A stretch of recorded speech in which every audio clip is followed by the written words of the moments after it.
Iya Bang, baik Bang. Baik. Assalamualaikum warahmatullahi wabarakatuh, Kang Idam. Salam warahmatullahi wabarakatuh. Iya Bang, baik Bang. Gimana kabarnya Kang Idam? Alhamdulillah baik. Saya yakin ya kondisi kita memang dalam kondisi yang memprihatinkan ya Bang. Siap. Karena pandemi ya, Iya, iya, iya. sehingga ya minimal diri saya punya prinsip selalu optimis di tengah situasi yang tidak mengenakan. Masya Allah, luar biasa ya.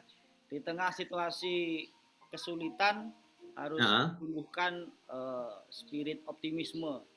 iya Bang. Keluar dari masalah gitu ya Kang ya. Ya, apalagi Idul Adha ini kan sebenarnya mengajak umat Islam ya untuk merefleksikan proses ibadah haji ya. Dan salah satu tahapan dalam ritual ibadah haji itu kan ada sa'i Bang ya. Siap.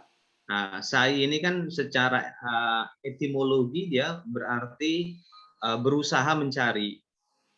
Nah, sa'i ini merepresentasi sebuah pesan bahwa umat muslim ya atau umat manusia yaitu harus optimis. Iya, iya, iya. Itu sehingga di tengah pandemi ini ya saya pribadi ya, khususnya saya nggak boleh mengalami paranoiditas ya. Iya, iya, iya. Nah, jadi tetap optimis, saya yakin bangsa ini segera dapat keluar dari pandemi COVID-19. Amin, amin, amin. Amin, Bang. Kang Idam, Iya, Bang. ini mencoba menyambung rasa rindu nih karena situasi pandemi kita Makasih, Bang. pernah bersua tatap muka cukup lama ya dalam beberapa bulan belakangan ini, Iya, Bang. dan tentu pemanfaatan teknologi menjadi salah satu alternatif. Nah, saya Ya, ingin diskusi dalam rangka membangun optimisme dan menguatkan imunitas tubuh. siap. Kan? Agar pikiran kita tetap sehat, ya, agar supaya ada refleksi terkait dengan apa yang kita hadapi kan. Iya, Bang. Izinkan gini Kang Idam, Iya, kita Bang. mencoba untuk mengeksplor. Saya Iya, Bang. sengaja menghubungi Kang Idam untuk pertama sekali ini karena saya anggap di divisi Parmas Indonesia ini the philosopher of Parmas gitu. Aduh, Filosofnya Parmas KPU se-Indonesia. bisa.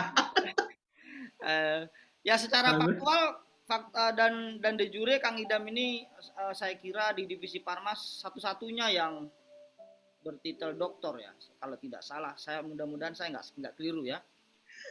Sepertinya benar, Bang.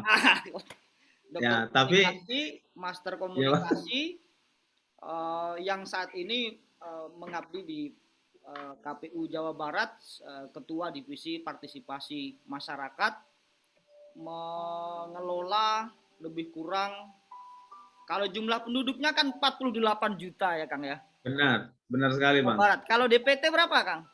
DPT itu waktu pemilu 2019 kemarin itu 33,4 juta, Bang. 33,4 juta ya. Ya, tertinggi se-Indonesia. Tertinggi se-Indonesia. Ya. Riau itu ujungnya itu. tiga juga tapi hanya yang di ujungnya itu ya. 3,8 juta ya, hampir 4 juta lah kemarin itu ya. Ya. Jadi nampak sekali anunya beda ukuran. Nah Kang, saya mau buat satu tema singkat kira-kira Ya, Bang. ini. Demokrasi, komunikasi, dan jagat digital. Ya, mantap. Cocok Kang ya? Iya. Ya. Karena Kang Iya, Bang Bang. ini satu ahli demokrasi, pegiat pemilu, pakar komunikasi gitu. Jadi saya kira tema yang menarik, demokrasi, komunikasi, dan jagat digital. Pertanyaan pertama Kang. Ya, Bang. Di era sekarang gitu, ya digital semakin menguat. Orang ada yang menyebut era 4.0, bahkan ada yang menyebut era 5.0 ya. Ini sebenarnya kata-kata 1.0, 2.0, 3.0, 4.0, 5.0 ini kadang-kadang kita latah tapi kurang tahu juga maknanya apa secara mendalam ya kan. tapi saya sebutkan saja lah gitu. Bagaimana menurut Kang Idam demokrasi tumbuh gitu di Indonesia? Kalau kita telusuri dari awal-awal itu sampai dalam situasi yang seperti sekarang, bagaimana dengan kondisi demokrasi hari ini dan masa depan demokrasi di Indonesia? Ya kan? Luar biasa, ini pertanyaannya berat sekali. Ini yang bisa bertanya ini hanya filosof ini sebenarnya.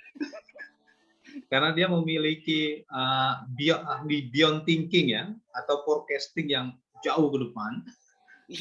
Ini saya merasa tersanjung ini ditanya dengan pertanyaan yang seperti ini.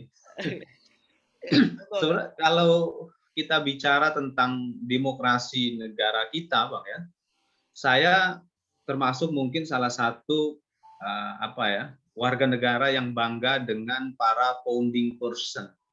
Kenapa saya menyebutnya founding person? Karena dalam BPUPK, Badan Persiapan Usaha BPUPK ya, Badan Persiapan Usaha Kemerdekaan, itu ada 2 orang wanita. Jadi kalau yang menyebut founding fathers itu bias gender, Bang. Siap. Nah, jadi saya menyebutnya ya founding person. Nah, kenapa saya menyebut itu? Karena kita bekerja di lembaga demokrasi, maka kita harus bisa memberikan contoh bahwa demokrasi kita terapkan dalam kehidupan sosial kita. Nah, kita ini kan merdeka dari tahun 45, Bang ya. Dari 45, walaupun kalau bicara tentang grafik perkembangan proses demokratisasi di Indonesia, itu seperti grafik konjungtur, Bang. Dia mengalami up and down. Jadi mengalami tumbuh, turun, tumbuh lagi, seperti itu, Bang. Dan hari ini saya melihat grafik ini sedang mengalami take off, sedang menanjak dia. Sedang menanjak. Jadi kalau pertanyaan tadi dari Bang Nugi ini sangat tepat sekali, karena Indonesia hari ini sedang mempersiapkan Indonesia 1 abad, Bang ya. Atau yang dikenal dengan istilah Indonesia Emas, yang nanti tepat pada tahun 2045. Mudah-mudahan kita semua masih dalam kondisi sehat, karena saya ingin melihat bangsa ini penuh dengan kemajuan, dan khususnya dalam bidang demokrasi. Kenapa khususnya dalam bidang demokrasi? Karena democratic development itu merupakan payung dari semua pembangunan yang ada di Indonesia. Nah, itu kira-kira dalam perspektif developmentalisme politik. Jadi pembangunan dalam bidang ekonomi, pembangunan dalam bidang infrastruktur, ini tidak akan berjalan dengan efektif kalau pembangunan demokrasinya tidak berjalan. Dan kita, Bang Nugi sama-sama di KPU Provinsi, saya di KPU Provinsi, ini memiliki tugas yang menurut saya patut kita banggakan, karena sedikit banyak saya menganggap saya bisa, mudah-mudahan saya bisa berkontribusi untuk mencerdaskan, menanamkan nilai-nilai demokrasi kepada masyarakat, khususnya di Jawa Barat, Bang ya, kalau saya. Dan ini merupakan satu amanah yang harus patut saya syukuri. Kenapa saya katakan demikian? Karena hari ini Indonesia sedang berupaya bagaimana mengkonsolidasikan demokrasinya. Nah, kalau kita bicara tentang tahapan demokratisasi, itu kan ada 3, Bang ya. Ada tahapan transisi, ada tahapan konsolidasi, ada tahapan pematangan. Nah, tahapan transisi telah kita lewati dengan baik, ya. Tidak hanya bangsa ini mampu menyelenggarakan pemilu secara langsung di tahun 2004 dan di 2005 untuk pemilihan, tetapi juga bangsa ini mampu mengamandemen undang-undang dasarnya. Karena pemilu yang kita laksanakan hari ini kan berkat amandemen undang-undang dasar, Bang. Nah, amandemen undang-undang dasar yang mulai berjalan dari tahun 99 sampai tahun 2002 itu memberikan kontribusi yang luar biasa untuk memasuki tahap konsolidasi demokrasi. Nah, konsolidasi demokrasi hari ini ya sebentar lagi dia akan memasuki 2 dasawarsa, Bang. Nah, itulah kenapa tadi saya katakan bahwa pertanyaan Bang Nugi ini sangat tepat. Ya, saya sebagai warga negara, saya berharap Indonesia pasca pemilu 2024 nanti bisa memasuki tahap pematangan demokrasi, menyongsong Indonesia 1 abad. Nah, agar demokrasi kita matang, ya tentunya konsolidasi ini harus dimantapkan. Sehingga saya memandang bahwa hari-hari ini sampai dengan penyelenggaraan pemilu serentak 2024 nanti, Bang, apalagi 2024 ini merupakan the most historic ya. Jadi tahun yang paling bersejarah dalam perjalanan politik elektoral Indonesia. Kenapa? Karena di tahun ini ada pemilu serentak, ada pemilihan serentak nasional, Bang. Ya. Dan ini belum pernah terjadi dari tahun 55 ya. Mungkin saya yakin kalau sekiranya di Bung dunia kali ya, Kang. Hatta, kenapa? Bahkan mungkin di dunia nggak ada ya pemilu sama pemilu regional bersama. Nggak ada, Bang. Hanya Indonesia. Amerika yang mengaku kampiun demokrasi aja tidak pernah bisa menyelenggarakan pemungutan suara atau election day-nya atau pemungutan suaranya itu dalam rentang 1 hari, Bang. Iya, iya. Hanya Indonesia. Dengan negara yang memiliki zona waktu 3 waktu ya. Iya, iya. Nah, tapi alhamdulillah ya, semuanya bisa berjalan dengan lancar. Jadi kalau ada yang menganggap bahwa demokrasi kita lebih buruk dari Amerika, saya bilang stop. Saya bilang jangan bicara demikian, karena kita harus bangga dengan demokrasi yang sedang kita jalankan. Iya, Nggak ada penyelenggaraan pemilu yang seperti di Indonesia, Bang. Dari sisi mekanismenya sangat kompleks, dari sisi luas wilayah sangat luas, dari jumlah pemilih kita itu kan di bawah Amerika, Bang ya. Amerika itu sekitar 257 juta. Nah, kita kemarin itu 100 hampir mendekati angka 200, Bang ya, data pemilih kita ya. Iya. Nah, 200 juta kan? Ya, sedikit lagi. Nah, di Amerika ini kan pemungutan suaranya bertahap. Kalau kita hanya 1 hari. Ya. Kecuali yang di luar negeri ya, ada early voting. Lebih duluan. Nah, artinya hari ini kita harus berbangga bahwa kita menjadi warga negara di mana demokrasinya menjadi demokrasi yang terbesar menurut saya. Nah, kenapa demikian? Ya, karena kita sedang berupaya untuk memantapkan proses konsolidasi tanpa rasa bangga terhadap bangsa, Bang.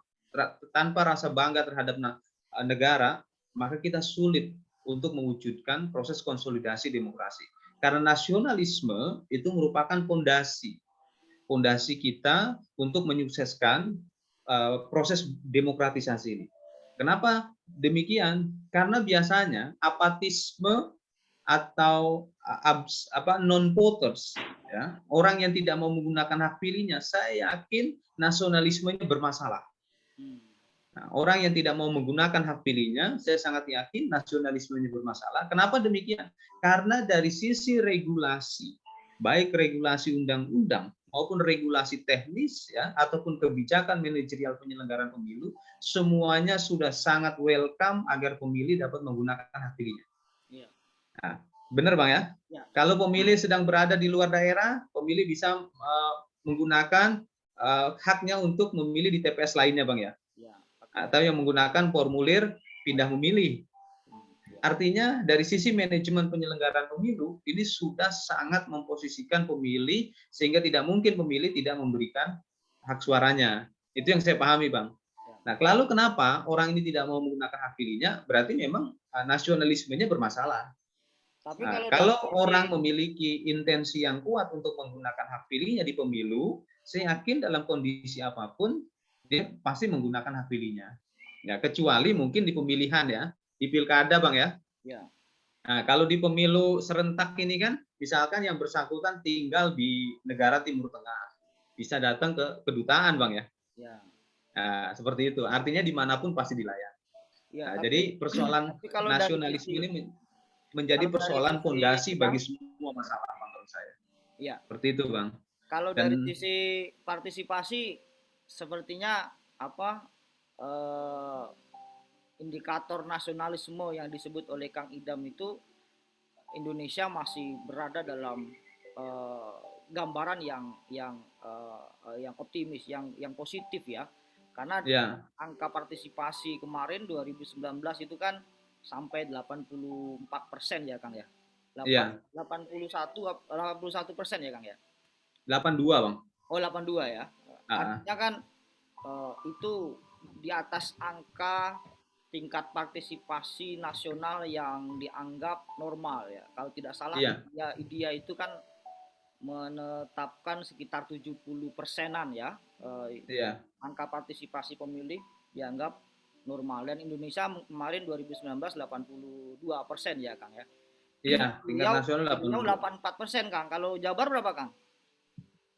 Jabar 84 Bang. 84. Oh sama kita ya. Ya, Kemiripan ini Jawa Barat sama ya Bang. ya. Atau karena sama-sama Indonesia bagian barat ini. Jakarta Barat. Iya.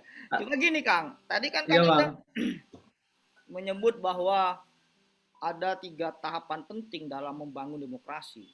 Ada Iya, tahapan yang disebut sebagai transisi, lalu ada iya. tahapan konsolidasi Konsolid. demokrasi, dan ada tahapan pematangan demokrasi. Iya. Jadi ingat apa ini, Bu Larry Diamond ini. Nah, Iya betul Bang, Larry Diamond Bang. ya ini kebetulan tiba-tiba ingat sama Ibu Larry ya, Diamond. Mungkin Kang Idam bisa memberi semacam singkat saja tentang apa yang membedakan antara transisi, konsolidasi, dan pematangan. Nah, Indonesia, bagaimana kemudian perkembangan demokrasi Indonesia kekinian itu Ya, menempati dalam masing-masing tahapan itu. iya. Silakan. Jadi transisi demokrasi ini berakhir ya. Saya awali ya. Transisi demokrasi ini diawali pasca runtuhnya rejim otoriter di sebuah negara dan sistem demokrasi mulai diaktifasi. Nah, transisi demokrasi ini berakhir ketika pemilu dapat diselenggarakan secara demokratis. Kenapa 2004 itu dikatakan akhir dari transisi demokrasi dan awal dari konsolidasi demokrasi? Ya, yang pertama 2004 ya. 2004 yang lalu, tahun lalu ya, 2004 ya, hampir 2 dasawarsa, bangsa Indonesia untuk pertama kali dapat memilih calon presiden secara langsung. Yang hal ini belum pernah ada dalam sepanjang sejarah politik di Indonesia. Nah, itu menandakan bahwa pemilunya adalah pemilu yang demokratis, Bang. Nah, itu. Jadi pemilihan presiden secara langsung itu menandakan bahwa pemilunya sudah demokratis. Kita sama seperti negara-negara yang telah maju. Dan bahkan kalau kita coba komparasikan dengan sistem pemilu dengan di Amerika ya, electoral college, karena pemilih di Amerika itu tidak bisa memilih calon presiden secara langsung. Mereka hanya bisa memilih elektor, Bang ya. Ya. Elektor. Nah, dari sisi sistem kita dapat komparasikan bahwa sistem pemilu kita jauh lebih demokratis, Bang. Karena rakyat bisa memilih langsung calon presiden. Dan bahkan presiden terpilih di tahun 2004, Bapak SBY, itu di pertengahan bulan November, itu menetapkan rencana pembangunan jangka menengah nasional, RPJMN, yang di dalam RPJMN itu ditetapkan agenda konsolidasi demokrasi. Nah, agenda konsolidasi demokrasi ini sampai hari ini masih menjadi agenda dalam bidang sosial, politik, hukum, dan keamanan. Ya, dan mudah-mudahan presiden terpilih di 2024 nanti sudah berani menetapkan bahwa Indonesia memasuki tahap pematangan demokrasi. Mudah-mudahan Bang. Karena kita sudah hampir 2 dasawarsa Bang ya. Hampir 20 tahun. Nah, apa yang dimaksud dengan konsolidasi demokrasi ya? Itu secara sederhana dapat dimaknai demokrasi itu sebagai the only game on the tower. Nah, apa maksud peribahasa tersebut? Demokrasi merupakan satu-satunya nilai yang menjadi kesepakatan dalam mengatur sistem politik. Itu the only game on the tower. Nah, jadi satu-satunya nilai yang disepakati untuk mengatur sistem politik. Dan kalau bicara tentang demokrasi, saya sebagai warga negara saya bangga karena founding fathers, karena founding person ya di tahun 45 sudah bicara konsep demokrasi, Bang. Nah, di saat negara-negara di Skandinavia, di Eropa, ya, itu masih bicara tentang konflik, bicara tentang otoritarianisme, tapi Indonesia sudah bicara demokrasi. Nah, hal ini kita bisa rujuk bukunya Samuel F. Huntington, The Third Wave of Democratization, gelombang ketiga demokratisasi. Saya yakin Bang Nugi ini sangat hatam bukunya Samuel F. Huntington. Dan kalau merujuk pada pemikirannya Huntington, tahun 45 kita sudah kategorinya negara demokrasi gelombang kedua, Bang. Karena frasa negara berdasarkan kedaulatan rakyat, nah itu kan menunjukkan bahwa negara kita negara demokrasi. Nah, cuma problemnya kan tadi saya bilang, dia mengalami grafik konjungtur, up and down. Nah, sekarang kita sedang memasuki tahap konsolidasi demokrasi. Nah, konsolidasi demokrasi ini juga dimaknai sebagai habituasi. Jadi bagaimana membiasakan atau mempraktekkan nilai-nilai demokrasi. Nah, bicara tentang demokrasi tidak hanya kita lihat dalam sistem politik, tapi juga dalam sistem sosial. Sehingga dalam interaksi sosial kita, dalam percakapan sosial kita di media sosial, kita harus merefleksikan bahwa kita sedang berada di negara demokrasi. Ya. Dan misalnya dalam media sosial, ya kita tidak bisa memaksakan pendapat kita terhadap pendapatnya orang lain. Kita tidak bisa mengatur orang lain dengan cara menilai, oh kamu nggak bagus, oh kamu jelek dan sebagainya. Misalnya seperti itu pendapat kamu. Nah, apalagi kita punya doktrin Bhinneka Tunggal Ika. Cuma problemnya ketika kita masuk ke media sosial, ini seperti kita membuka kotak Pandora, Bang. Nah, apa? Yang katanya orang timur itu santun. Tapi ternyata di media sosial kita masih dapati yang namanya hate speech, Bang ya. Ujaran kebencian. Di media sosial kita masih mendapati yang namanya hoax, fake news, disinformasi.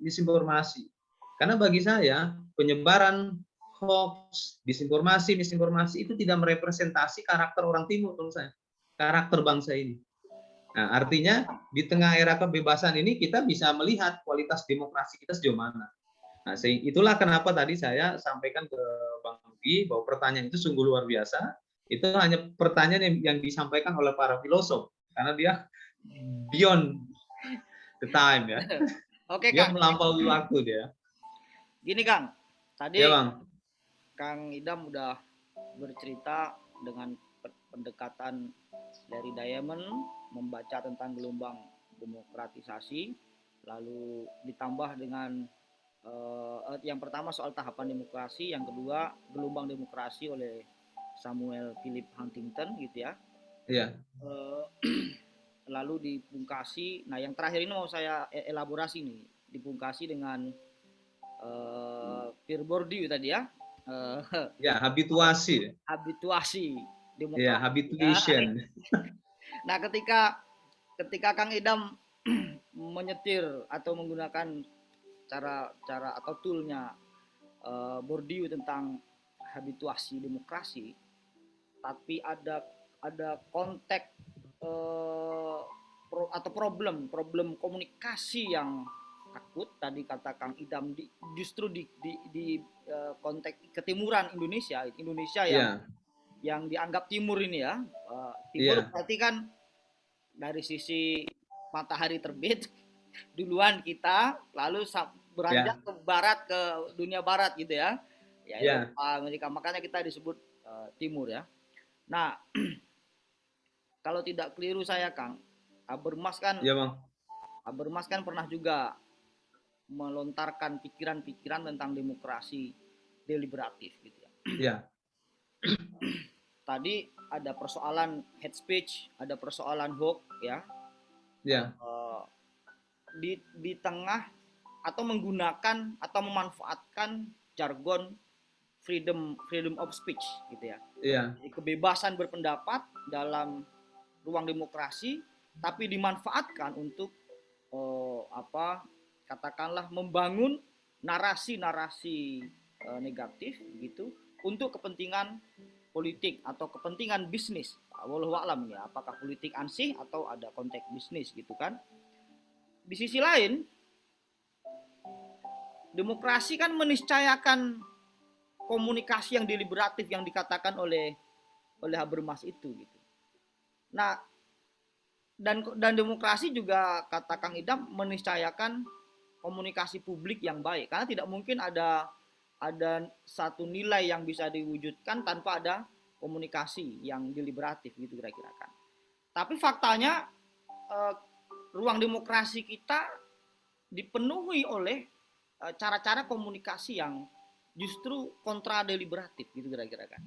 Ya. Nah, ini mengapa bisa bisa terjadi seperti ini gitu loh Kang? Apa yang menyebabkan misalnya tadi Kang Idam menyebut karakter bangsa yang adiluhur, sopan, santun, apa mencaci maki orang itu kan bukan karakter kita itu kira-kira ya. Ya, iya Bang. Secara offline, tapi di dunia maya sebegitu anunya gitu, sebegitu apa ya mengkhawatirkan lah gitu, mencekam gitu kata-kata yang sering muncul, hate speech dan lain-lain. Ini fenomena apa gitu dalam ruang demokrasi kita? Silakan Kang. Ya. Karena tadi Bang Nugi nyinggung persoalan konsep deliberasi Habermas ya. Ini kan di awal tahun 80-an ya, beliau mengungkapkan gagasan tersebut. Jadi saya jadi ingat dengan pidatonya Bung Karno, Bang. 1 Juni 1945 yang akhirnya kita peringati sebagai Hari Pancasila, Bang ya. Hari lahirnya Pancasila. Lahirnya Pancasila. Dalam pidato tersebut beliau menyampaikan konsep gotong royong. Nah, konsep gotong royong ini kan konsep kebersamaan yang beliau juga sampaikan bahwa maknanya sangat dinamis. Nah, saya melihat sebenarnya konsep deliberasi Habermas itu sama dengan konsepnya gotong royong. Nah, gotong royong ini artinya ada kebersamaan, baik dalam kehidupan sosial maupun dalam kehidupan politik, sehingga proses pengambilan kebijakan itu harus bersama-sama. Nah, ciri dari deliberasi ini kan bersama, Bang. Pemerintah bersama rakyat, rakyat bersama pemerintah. Nah, seperti itu. Kalau kita merujuk pada pemikirannya Aristoteles itu kan bahwa politik itu bicara tentang kebaikan publik. Nah, public goodness. Nah, public goodness itu diawali dari proses deliberasi. Nah, karena tadi Bang Nugi sudah nyinggung persoalan deliberasi, jadi saya ingin mengingatkan diri saya dan kita semua ya bahwa para pendiri bangsa ini ya seperti Bung Karno itu memiliki visi politik yang luar biasa karena punya konsep gotong royong. Nah, saya memaknai konsep gotong royong itu bagian dari konsep deliberasi. Dan bahkan gotong royong ini juga bagian dari konsep kolaborasi. Seperti itu. Nah, bicara tentang proses deliberasi, ya hari ini betul hampir semua kebijakan pada level perumusan kebijakan, Bang ya, itu dideliberasi. Misalnya pimpinan kita, saya sangat mengapresiasi pimpinan kita. Sebelum pimpinan kita mengesahkan rancangan PKPU, sebelum beliau menyampaikan ini dalam forum rapat konsultasi di DPR RI, beliau mendeliberasi itu ke masyarakat. Dan tidak hanya masyarakat tertentu, tapi juga lewat proses internet, Bang, yang sangat terbuka. Nah, artinya deliberasi ini menjadi salah satu ciri dari demokrasi yang baik, dan saya bangga dengan pimpinan kita yang telah mendeliberasi itu, Bang. Nah, mudah-mudahan kita semua dapat memaknai bahwa dalam manajemen penyelenggaraan pemilu kita juga kita mendengar mendengar pihak-pihak lain seperti apa sehingga pemilu ini dapat diselenggarakan dengan baik. Nah, kembali ke persoalan pertanyaan Bang Nugi, kenapa sampai saat ini kita masih belum bebas dari hoax? Ya, di tengah masa pandemi ternyata hoax ini terus meningkat, Bang ya. Tadi pagi pun saya mendapatkan hoax ya tentang sholat Idul Adha di sebuah stadion di New Jersey. Jadi ada dua rekan saya yang nge-share itu. Lalu saya bilang bahwa itu bukan sholat Idul Adha yang dilaksanakan semalam. Karena New Jersey itu menyelenggarakan sholat Idul Adha itu jam 8.30 pagi atau waktu Indonesia malam ya. Itu tahun 2009 saya bilang. Nah, ini sebagai sebuah kasus, Bang ya, bahwa hoax itu sekarang itu menyebarnya makin masif, Bang. Tapi lewat messenger. Kalau lewat media sosial terbuka, open sosial media seperti Facebook itu sudah menurun saya lihat. Ya, karena mudah di take down dia. Tapi kalau lewat messenger, ya, lewat grup maupun personal chat, ini masih banyak, Bang. Karena saya sering kali mendapatkan itu. Nah, kalau ada pertanyaan, ini fenomena apa? Ya, karena masyarakat kita itu belum memahami ideologi bangsanya, Bang. Masyarakat kita belum memahami ideologi Pancasila. Saya tidak bermaksud menyebut masyarakat yang sedang sakit, saya nggak mau lah. Ya, karena bagi saya itu sebuah sebutan yang tidak mengenakan. Saya lebih senang menyebut bahwa masyarakat kita perlu memahami ideologi berbangsa dan bernegara, yaitu Pancasila. Kenapa saya katakan demikian? Orang yang terlibat dalam lingkaran setan, distribusi hoax, fake news, disinformasi, misinformasi, itu orang yang telah kehilangan nalar etis, ethical reason. Ya, kenapa dia kehilangan nalar etis? Karena dia tidak memiliki pengetahuan. Ya, tidak hanya pengetahuan etika, tapi juga pengetahuan tentang media sosial, pengetahuan tentang politik dan lain sebagainya, Bang. Nah, jadi dalam konteks ini, dalam merespon fenomena yang hari ini berkembang dan potensinya akan mengalami eskalasi, ya Bang, di tahun 2024, kuncinya adalah literasi. Nah, literasi ini bagian yang tak terpisahkan dalam proses civic education. Dan di Jawa Barat, saya selalu mengingatkan teman-teman bahwa kunci kita agar berdemokrasi ini menjadi lebih baik, demokrasi kita sukses, itu adalah sosialisasi dan pendidikan pemilih, Bang. Nah, jadi kuncinya di sana. Dan sehingga teman-teman di Jawa Barat, saya selalu tekankan, mohon bikin diskusi tentang persoalan media baru, khususnya yang berkaitan dengan literasi media baru, Bang. Nah, kalau seandainya masyarakat kita memahami Pancasila dengan baik, sila pertama itu kan ada ketuhanan yang Maha Esa, Bang, ya. Ya. Nah, agama apapun, kepercayaan apapun, pasti melarang penganutnya untuk menyebarkan kebohongan, Bang. Saya yakin itu, mau agama apapun. Karena agama lahir untuk menyelamatkan umat manusia, Bang, ya. Karena menyebarkan kebohongan itu artinya jalan menuju kehancuran. Ya. The way of destruction, ya, jalan menuju kehancuran. Jadi kalau kita memahami Pancasila dengan baik, otomatis ya kita akan memahami agama kita dengan baik. Tidak ada orang beragama yang tidak beretika. Itu prinsip saya, Bang. Ya. Jadi kalau kita terlibat dalam lingkaran setan, misalkan masyarakat terlibat dalam lingkaran setan, berarti tidak hanya persoalan nasionalismenya yang bermasalah, tapi juga agamanya yang bermasalah. Seperti itu, Bang. Nah, jadi tugas bicara memerangi hoax ini tidak hanya tugas negara, tidak hanya tugas pemerintah, ataupun tidak hanya tugas masyarakat sipil, tapi ini juga tugas dari para ulama. Nah, karena saya yakin orang yang beragama dengan baik, dia tidak akan terlibat dalam kejahatan moral. Apalagi kalau saya sering memahami bahwa agama itu ya akhlak. Dan doktrin profetik Nabi Muhammad SAW, aku diutus untuk menyempurnakan akhlak, Bang, ya. Ya, siap. Seperti itu, Bang. Nah, jadi ini memang persoalan agama menurut saya. Ini karena tapi bukan ya, Bang. Karena momentum Idul Adha ini harus iya. profetiknya ini kan. Iya, ya. Karena kalau didekati dengan pendekatan civic, Bang, ya, itu saya melihat agak kurang efektif.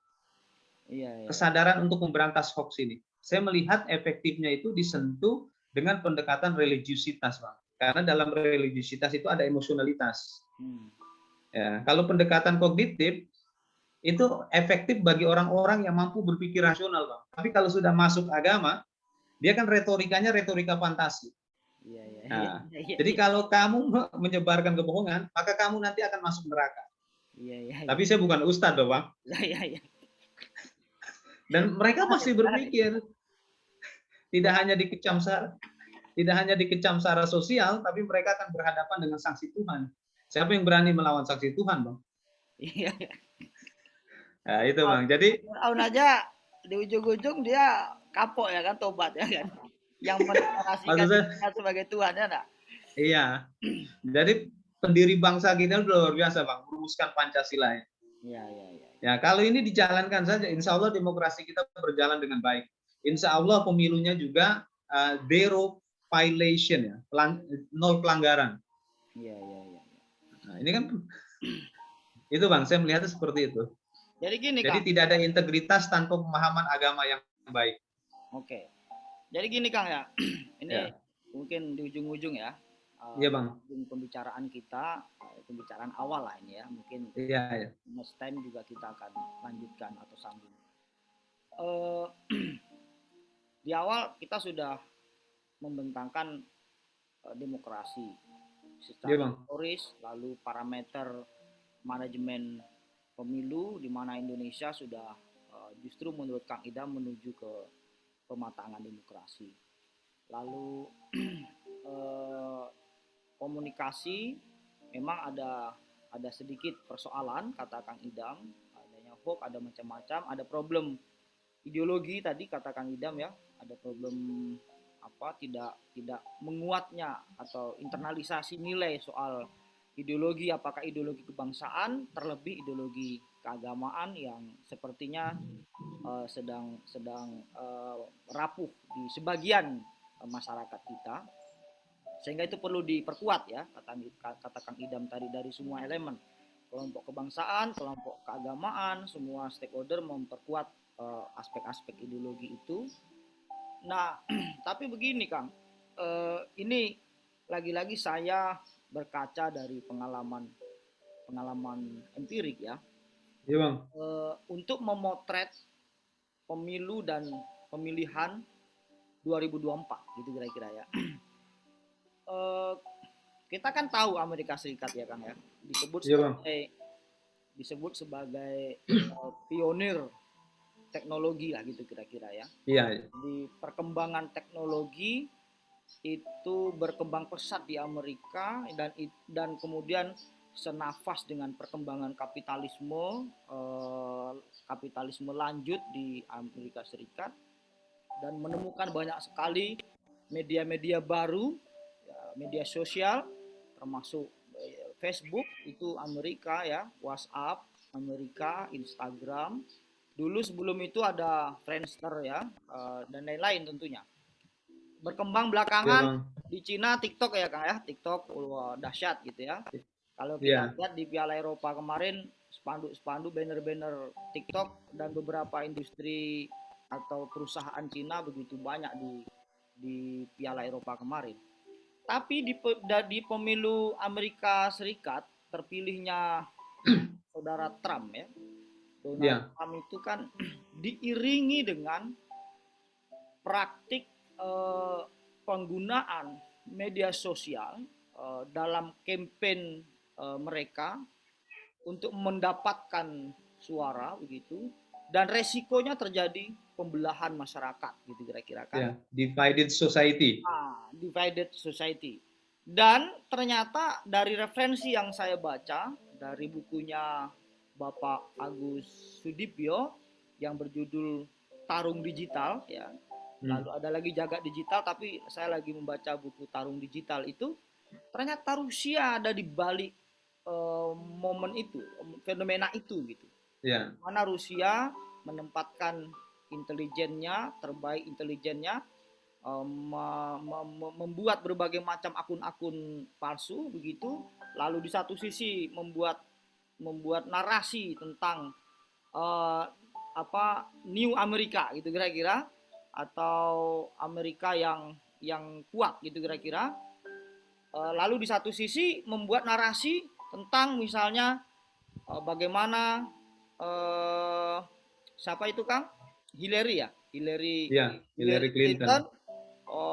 Memperjuangkan ini pluralisme Islam, macam imigran begitu, tapi dengan nada-nada yang juga keras gitu kira-kira, sehingga kedua-duanya saling mengeras, perang atau tarung di digital dan bahkan tarung di akar rumput.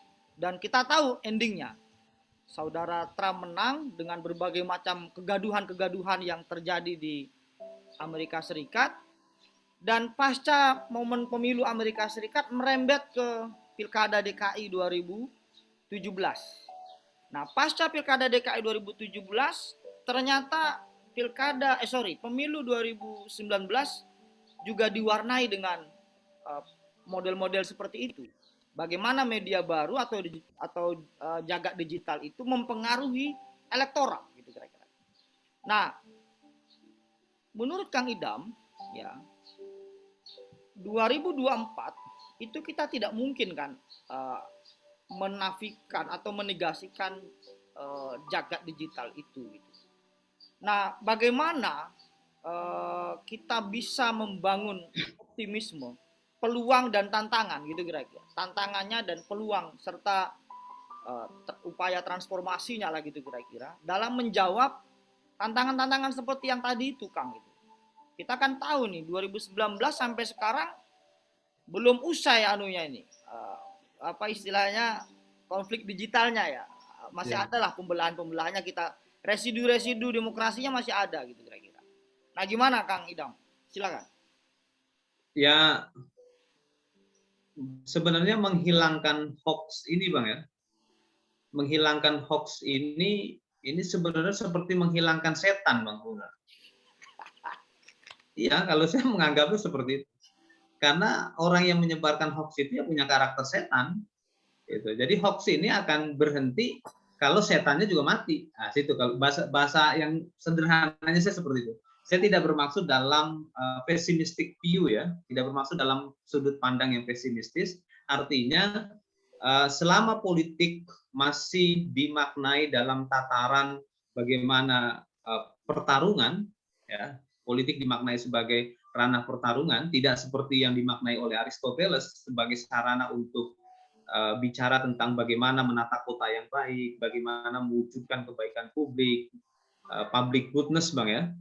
Nah, maka orang akan terjebak memaknai politik dalam perspektif Machiavellianisme Bang. Dan saya yakin Bang Nugi sudah baca buku beliau, Niccolo Machiavelli, The Prince. Saya yakin sudah hatam itu. Nah, dan dalam buku tersebut kalau kita tarik proposisi itu kan the end justify means. Tujuan menjustifikasi cara. Nah, sehingga cara ini nggak penting. Nah, itulah kalau kita tarik kepada pemikirannya Immanuel Kant, misalkan dalam pemikiran etika deontologi, Immanuel Kant menekankan tentang cara. Nah, tapi kalau dalam Machiavelli, cara nggak penting, yang penting tujuan. Nah, sehingga dalam buku The Prince itu membunuh itu dibenarkan. Kata Machiavelli karena beliau posisinya sebagai penasihat raja. Nah, membunuh ini dalam tanda kutip ya kalau dimaknai dalam konteks hari ini hoax itu dibenarkan bagi para penganut Machiavelli karena bagi saya hoax ini tidak sekedar pada persoalan kriminal, tapi ini merupakan kejahatan kemanusiaan. Kenapa ini merupakan kejahatan kemanusiaan? Karena hoax ini mengaktifasi otak reptil manusia. Kalau otak reptil manusia sudah teraktivasi, maka manusia ini susah untuk berpikir benar, Bang. Jadi ini merupakan kejahatan kemanusiaan. Nah, oke ya. Jadi artinya hari ini tantangan kita ke depan, betul kata Bang Nugi bahwa pemilu ke depan ini kita belum bebas dari ancaman potensi hoax. Di pemilu 2019, pemilu serentak 2019 kita ada pelajaran bagaimana pemilih kita menjadi sangat terpolarisasi, Bang ya. Ya, kalau tadi Abang menyampaikan ada divided society, ya ke depan pun ada potensi itu. Nah, mudah-mudahan ke depan ya saya sih sebagai warga negara berharap calon presiden tidak hanya sepasang Bang. Gitu. Nah, karena apa? Karena kalau sepasang maka potensi polarisasinya sangat tajam. Polarisasinya sangat tajam Bang. Kalau dua pasang. Kalau tiga pasang, ya ini intensitas polarisasinya menurun lah. Kita bisa lihat di Pilpres 2004 ya, di Pilpres sebelumnya kita bisa lihat itu. Nah, terkait dengan hal ini, ya bagaimana kita mengantisipasinya? Ya kuncinya lagi-lagi Bang, persoalan literasi. Sampai sejauh mana masyarakat kita memahami tidak hanya literasi politik, tapi juga literasi digital. Seperti tadi Bang Nugi sampaikan, ada beberapa referensi, dan betul ini bicara tentang politik pasca kebenaran, itu tidak hanya dilakukan secara konvensional, tapi dia menggunakan teknologi komputasional, Bang. Ya. Ada fake account, ada akun-akun bot ya, akun-akun bot yang digerakkan oleh mesin, yang menurut saya sangat masif ya, sangat masif sekali. Jadi teknologi komputasional ini juga harus bisa dipahami oleh para pengguna internet ya. Dan kalau tadi sempat disinggung persoalan keterlibatan Rusia, memang betul kemenangan Trump itu menggunakan pendekatan propaganda yang dinamakan Firehose of Falsehood propaganda, Bang. Jadi propaganda semburan kebohongan. Nah, propaganda ini dimulai dari Rusia sehingga disebut sebagai propaganda Rusia. Nah, ke depan pertanyaannya, apakah potensi propaganda ini akan digunakan? Sudah pasti. Potensi itu ada. Nah, artinya sekarang agar kita bisa memproteksi demokrasi ini agar tidak rapuh, agar demokrasi dalam proses berdemokrasi tidak melahirkan divided society, kuncinya adalah kematangan. Kematangan warga dalam menghadapi proses berdemokrasi. Nah, agar ada kematangan ataupun kedewasaan, kuncinya lagi-lagi persoalan literasi. Nah, bicara tentang bagaimana internet mempengaruhi penggunanya, kemarin ya kita sempat diskusi ringan Bang ya, persoalan bukunya Shoshana Zuboff, ya, The Age of Surveillance Capitalism, atau abad kapitalisme pengawasan. Buku ini menurut saya penting ya, karena memberikan kesadaran kepada kita bahwa pada dasarnya hari ini kapitalisme tidak sekedar pada advance capitalism, ya, tapi sudah masuk pada surveillance capitalism. Jadi kapitalisme yang masuk dalam ranah internet. Ya, secara sederhana, kapitalisme pengawasan ini itu dapat kita rasakan dalam teknologi ini filter bubble, Bang. Nah, filter bubble. Jadi gelembung penyaringan. Jadi kalau kita menggunakan internet, ya mesin internet yang berbasiskan pada artificial intelligence, dia akan menghadirkan data-data yang sesuai dengan kebiasaan kita. Ya, kalau kita men-search misalkan di media sosial itu berkaitan dengan ceramah-ceramah, maka nanti ke depan akan muncul materi-materi yang berkaitan dengan ceramah-ceramah. Nah, seperti itu Bang. Itu yang disebut dengan filter bubble. Apakah kita hari ini terbebas dengan filter bubble? Susah. Karena teknologi internetnya sudah menggunakan basis artificial intelligence, kecerdasan buatan. Nah, jadi artinya hari ini tantangan kita dalam mengedukasi warga negara, dalam yang kita maknai sebagai pemilih, ini tantangannya semakin berat, Bang. Kalau kemarin itu ada tantangan politik pasca kebenaran, tapi sekarang ini ada yang namanya filter bubble. Jadi politik pasca kebenaran berkolaborasi dengan teknologi filter bubble, wah ini merepotkan kita, Bang. Nah, kita mungkin baru mau melangkah, mereka sudah bergerak 1000 langkah, Bang. Karena teknologi komputasionalnya itu ya. Sehingga saya ini kepingin, ya kita harus ada gerakan pemilih digital cerdas, Bang, menurut saya. Nah, jadi kunci mengantisipasi pemilu ke depan, ya kita harus melakukan gerakan pemilih digital cerdas. Jadi kita harus masuk pada dunia internet, dan dunia internet harus menjadi agenda yang harus sangat diseriusi dalam kegiatan sosialisasi dan pendidikan pemilih. Apalagi hari ini pemerintah melalui Kominfo itu terus mengembangkan desa digital, Bang ya. Nah, Kominfo itu ada program desa digital dengan target ke depan semakin sedikitnya desa-desa di Indonesia yang tidak terjangkau dengan internet atau blank spot. Jadi masa depan demokrasi kita sebenarnya ada di internet. Cuma problemnya hari ini para pengguna internet ini belum maksimal, Bang. Kenapa saya katakan demikian? Dan bahkan saya menganggapnya jangan-jangan ya ataupun kita ini seperti tikus mati dalam lumbung, Bang. Di internet itu penuh dengan sumber ilmu pengetahuan, referensi Bang ya, mulai dari artikel, jurnal, berita. Tapi ternyata kita menggunakan internet yang berkaitan dengan peningkatan pengetahuan, jenis-jenis fun, ya, joget-joget bersama misalnya, seperti itu Bang. Jadi ini tantangan kita. Nah, kita menggunakan internet hanya sekedar chit-chat, kita menggunakan internet hanya sekedar untuk gaming. Nah, itu saya menganggapnya itu seperti tikus mati dalam lumbung. Jadi informasi yang mensaturasi kehidupan kita, pengetahuan digital yang mensaturasi kehidupan kita, ini tidak kita manfaatkan. Saya itu kalau sudah buka internet, Bang, cari-cari referensi, saya cuma menganggap makin bodoh saya rasanya. Kenapa? Begitu banyaknya pengetahuan, tapi ternyata kita ini nggak punya waktu untuk membaca, Bang. Iya. Itu yang saya rasakan ya. Kalau Bang Nugi saya yakin beyond lah ya. Jadi tantangan ke depan ya kalau saya kuncinya adalah bagaimana kita mengefektifkan penggunaan internet untuk kegiatan civic education ataupun voters education, Bang. Hanya itu, Bang, untuk bisa memajukan demokrasi kita. Oke, siap. Oke, Kang Idam. Ya.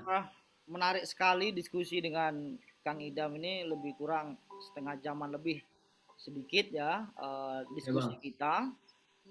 Saya kira ini adalah awal Kang Idam Ya untuk Bang. mengurai apa problematika yang sedang kita hadapi, sekaligus memberi semacam stimulus tentang pikiran-pikiran yang jernih, pikiran-pikiran yang transformatif ya. Dan saya kira teman pemilih dimanapun berada saat ini, apa yang disampaikan eh, Kang Idam Holik, salah satu anggota KPU Provinsi Jawa Barat, eh, patut kita renungkan bahwa kita tidak mungkin bisa sama sekali menghindar dari tantangan digital misalnya, atau tantangan demokrasi, tantangan komunikasi dan seterusnya. Tetapi kita juga perlu fokus pada apa yang disebut oleh Kang Idam tadi itu sebagai goodness, kebaikan.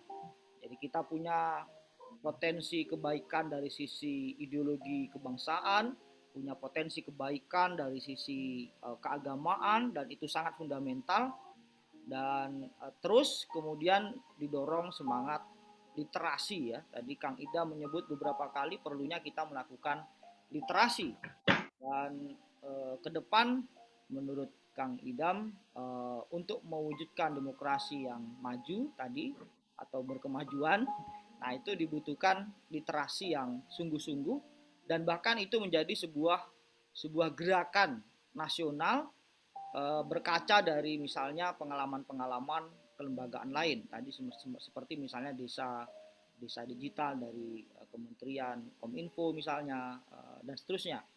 Nah, tentu KPU sebagai lembaga penyelenggara pemilu yang diamanahkan oleh Undang-Undang Dasar 1945 punya peran serta untuk memajukan demokrasi, tidak hanya di aspek teknis-teknis penyelenggaraan, tapi perlu mengisi pikiran-pikiran apa bangsa gitu kira-kira, dengan ya pikiran-pikiran yang maju gitu kira-kira ya, yang sehat, yang memberi banyak kemanfaatan untuk meningkatkan imunitas tubuh demokrasi yang ada di Indonesia gitu kira-kira. Kang Idam, kalau ada yang mau disampaikan ini sebagai closing statement, silakan. Ya, terima kasih Bang. Saya punya prinsip berliterasi demokrasi itu adalah representasi dari nasionalisme kita. Semakin tinggi literasi demokrasi kita, saya yakin semakin tinggi nasionalisme kita. Tidak ada negara yang maju tanpa nasionalismenya. Dan bahkan kalau kita bicara tentang demokrasi, ini merupakan amanah konstitusi. Jadi kalau kita berliterasi demokrasi, kita terus meningkatkan literasi demokrasi, artinya kita melaksanakan amanah konstitusi. Kalau sudah bicara amanah konstitusi, kita melaksanakan amanah dari para pendiri bangsa ini. Dan insya Allah nanti para pendiri bangsa ini akan tersenyum melihat generasi mudanya yang memiliki kemahiran dalam berdemokrasi. Agar Indonesia maju, agar daerah kita maju, kuncinya adalah demokrasi, karena demokrasi adalah payung dari segalanya. Terima kasih, Bang. Oke, baik. Begitu kira-kira Kang Idam. Ya, makasih Bang, makasih. Saya mengucapkan terima kasih atas keluangan waktunya di tengah-tengah work from home, kerja dari rumah. Diskusi kita ini menunjukkan bahwa kita memang sedang bekerja untuk memberikan pencerahan pendidikan pemilih ke masyarakat luas. Meskipun bahasa work from home bukan berarti kita hanya rebah-rebahan aja di rumah gitu ya Kang. Salam untuk sahabat di KPU Jawa Barat, teman-teman Iya Bang, di Jawa siap. Barat, mudah-mudahan kita sehat selalu, bangsa kita segera pulih dari Amin. tantangan pandemi. Demikian ya Kang Idam ya. Ya, makasih Bang. Ya, kita akhiri dengan Makasih. wabillahi taufik walhidayah. Wassalamualaikum warahmatullahi wabarakatuh. Salam warahmatullahi wabarakatuh.